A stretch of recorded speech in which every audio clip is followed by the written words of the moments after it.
Alright, g'day guys, Matt Preston built Prado. Welcome back to another video. Very excited, we've got a huge ORICOM overhaul on the whole entire car. So let's waste no more time, let's get right into it. Okay guys, I'm very excited. As you can see, we've got all the products here on the table.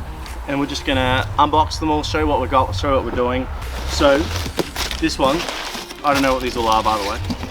But, this is a jump starter, okay? So, this is the JSP 1200. Lithium jump starter power bank.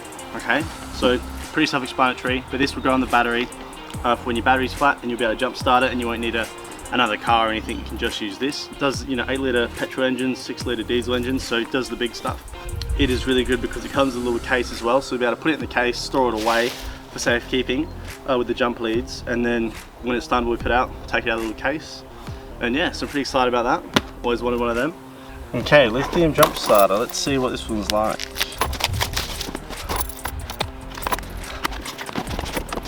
It's a nice little bag. There you go. ORICOM.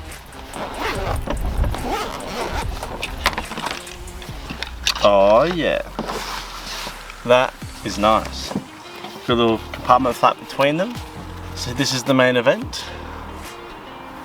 It's quite big, but I guess that's a good thing. More battery inside of it. Nice rugged case, shows 3 bars of charge on there, and down here we have a torch, some USBs, and looks to be a Type C and a micro USB as well, so that's really nice. That's got a little rubber seal on it, so that's in there really nicely. And in this side we have the little adapter for positive and negative and the battery terminals themselves. We also have a little USB Type C for charging your phone. We have a little 12-volt adapter which has a USB, which also has a micro USB, so that's probably one of the main methods of charging. And we also have a 240 volts USB Type C, you can also charge up that, and a Type C to Type C. Wow, so they've really gotten every single cable you would ever need, besides iPhone, but I've got Android so I don't really care about iPhone.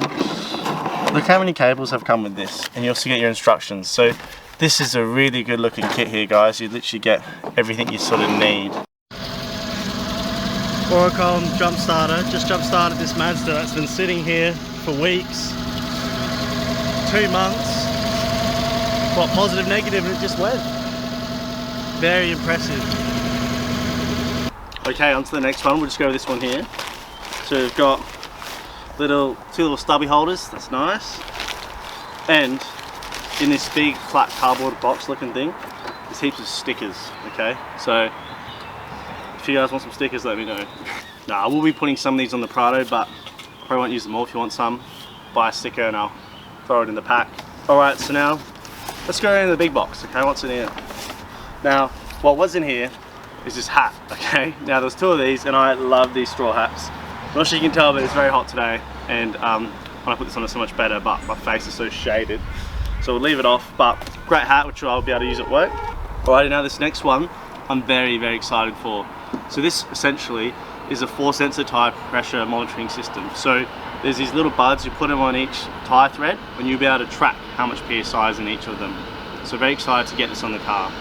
So it's got solar energy design, so the little box actually sits on the dash and the sun will obviously charge it. So I thought there'd have to be batteries, but there isn't that. You don't even plug it in a 12-volt for a cigarette lighter.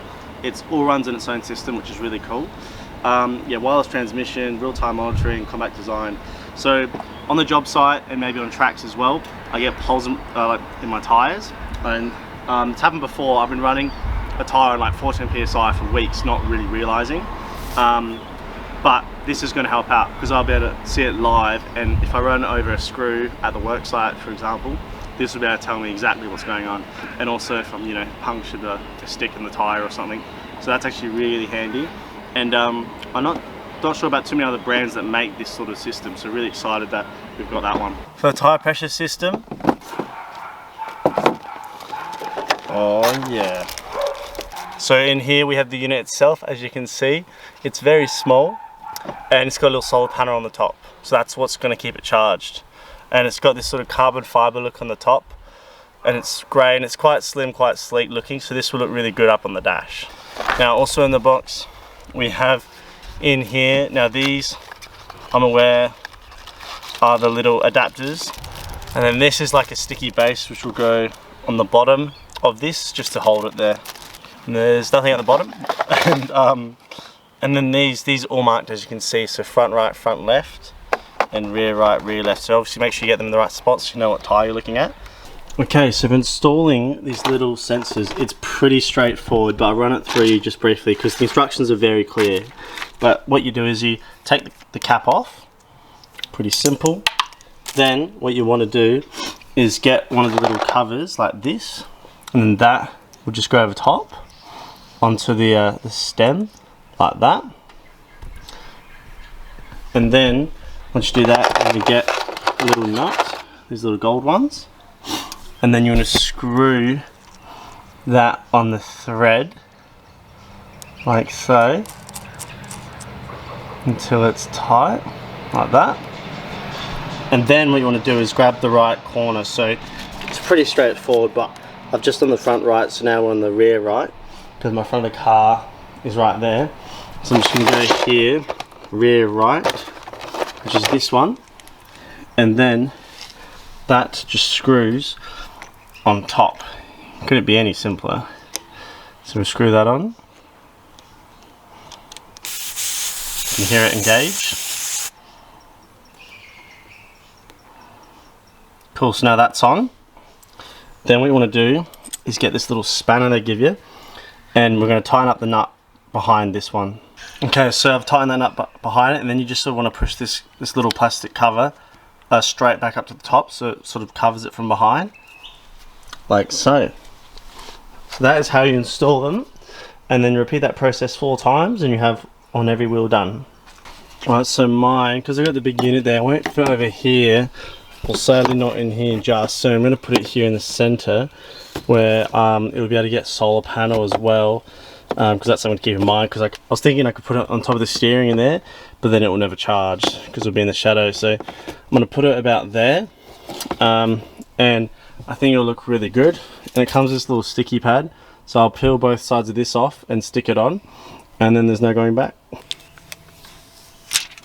I've got unit there which will stay there, and then that's just there, so it's pretty subtle, not too obvious. And my steering wheel I can just see over that because I'm driving sort of up here, and it's not massively in the way either, so that'll be really nice when I drive. So pretty easy install for that one, no like tools needed essentially, and looks pretty seamless. The caps look a little bit like big on the outside, but nothing too noticeable. And then as you saw on the dash, it's quite seamless with the little carbon fiber effect. Looks quite good, so I'm very happy with that. If you want to get one, link in the description. Okay, moving swiftly along. What do we have in here? Now this, I'm very excited for this. This is a fold down aerial bracket. Now if you don't know what this is, it's pretty self-explanatory, but essentially you put this on your bull bar or wherever your aerial is, and if you're at a 60 dB antenna, it's quite high. You might hit trees or car parks. This, you just pull the pin out and fold it back, and all of a sudden you can get under those tool structures. So if you're on a 3 dB antenna, this isn't really necessary because it's not tall enough. But as you see in the Prado behind me, I've always had the 6 dBi for that range. But this is the ORICOM aerial, okay? So very excited about this. Now this one's a bit different. No other brand does this on the market that I'm aware of. But this one has an aerial that switches out, okay? So it comes with the 6 dBi aerial, and also this is the really thick whip design. So some people call it the rugged design, some people call it, you know, the thick design. There's not really any difference for function, but it's just a bit more robust out in bush if you're hitting trees and stuff. And then this is the 3 dBi, which comes with this little cap which twists off like so, and then you simply just grab the 6, then you screw that on. It honestly couldn't be any simpler if they tried. And then what you do is, once this is screwed on, there's just a tiny little Allen key, and you just tighten that up just to secure it. So now in the space of 10 seconds, that's a 6 dBi, okay? So as you can see, it's quite tall, hence the folding bracket. So if I'm in the hills doing a lot of that sort of full driving, I might put 3 dBi on, but if I'm in the bush, I'm going to put the 6 dBi on. And yeah, it's really awesome. It's a solid thing. So excited to get this on the car. Okay guys, it is very, very hot today. I'm under the shelter, so if it's a bit dark, that's why. But we're now installing this new aerial full on. So people have probably done this before, but on my bull bar I cut a notch through here, so the wire actually runs through and you don't have to feed the whole thing through the hole. So that's just a little tip, but most bull bar aerial mounts will have that slit in there anyways. But essentially I'm going to have to get this old GME one, and I'm going to have to attach the old wire to it and then pull it right through here through the firewall to inside. Okay, so this is what it looks like in just straight up form. So as you can see, it's quite small. I'm taller than it, but yeah, pretty simple. Pull this clip out and let it go, and we'll go to the next click and one more, and that's probably the lowest I can do. The next one, yeah, it doesn't reach, it hits the bonnet. So this one has 3 points of articulation. Something to note, that's as high as it can go, whereas some other brackets, they can go forward, which is technically useless, but I have used it as like a clothes dryer before, so that's one use. But with this one, you can go 3 sections that way. So it's very solid though, and I do like the black clean look, whereas the other one was a bit gappy and open, whereas this is a bit more seamless. So pretty simple, like I mentioned before. Grab this, untwist it, and it's off. And then grab your 6 dBi, put that on top and start screwing that on. And then you pretty much get the little Allen key, put it in there and tighten that little nub screw up, and that's it. How easy is that? So that's easily 5 seconds. So, and then now obviously it's quite high, way higher than the car, so if I want that lean, I can do 1 lean on it, and if I want to do, I can go 1 more down again, and that's a pretty aggressive lean. But as you can see now, it's lower than the tent, so if I did have to drive under a sign or something, I'll be able to clear that. And you know, some people like that sort of sleek back look. I'll probably have it on this one or the one up here, and then if I'm going full driving in the hills, I'll probably put the small one on and just quickly take that off and put the cap on. So I'll keep this probably in the center console ready to go, and yeah, it's that easy. Alrighty, so we're going to get to the main event right now, guys, which is really exciting. This is the big boy itself. This is the top of the range UHF handheld, the DTX 4200X dual receive, okay? So controller, speaker, microphone, everything you sort of need. Dual receive, which is really cool, and it's got all those nice features you want. 5-year warranty, IP54 dust resistant. So this is why we're here, okay? This is the main event. Very excited about that, because the one in my car now is about 15 years old. It's a really old GME one. Still works, but it's a bit fuzzy and people can't really hear what I'm saying, and I have to, the speaker on it's not very loud, whereas these, one of my mates has one of these, and the speaker is a lot louder, and he actually has to turn it down, if anything, which I'm very excited for, because you really want a loud speaker when you're listening to people. And then to accompany that, also I got for this. Now this is a little magnet microphone mount, so pretty much this, instead of your traditional slide-on mount, you mount this there instead, and you put a magnet on the back of the UHF and it magnets on, kind of like your phone magnet. It's really cool. So this I'll be able to have in the dash, and without looking I can just magnet it on. It just makes it so much more simple, so that's very exciting. Okay, so in the box, UHF's little ORICOM sticker there, and we also have just a little stay connected manual, and we have the instructions for the UHF, and we have some more little thank you cards, which is really nice. And then this, yeah, this just shows how to use it. Most of them are pretty straightforward, but to know the certain controls with this one, I'll be looking through all that. Now 3 boxes here, so let's go with this big one first. So this looks to be the actual unit itself. There you go, look at that. So it's quite small, size of my hand, very light, pretty simple. It's just got power input on the back and aerial plug-in. So and it also has this one at the front, which is for the UHF. Now it's got little bracket mounting slides here, so that'll be to mount it on a little bracket. And then there's nothing else in this box. So that's the little box there. So now let's have a look at these two. So in this one, well, here we go. So we have some power cables, UHF bracket, aerial. Now this is the little mount for the UHF, but I will be using this one, which is the magnet one, so you can see the difference there. And then we have the plate of the unit itself, aluminium, black powder coated. And then we have some little fuses and some little mounting screws, okay? So far this is what you're getting with this sort of box so far. Now we will get into this last box, which is the exciting one, because this will have the UHF handheld itself. Oh yes, here it is. Let's get this open straight away. Oh yes, look at that. That is nice. And one thing I've immediately noticed is that it's a lot bigger. It's quite a big, like, which is good because obviously, you know, like most of us guys probably have quite big hands, and you want something good to like hold on to. Whereas my previous one was a bit small. Granted, it was 15 years old. That might have been the standard back then. But to be fair, this is packing a lot more technology in it as well. It's got the screen, all the controls, on and off button. It's got a wheel on it. This is really nice. Really keen to see how this works. And then that's just the output on the other end, which will connect into here, like so. So then this cable can run right down through the car if you need to get it to the box. Okay, so that's what's in that one box, but we're also going to open this right now.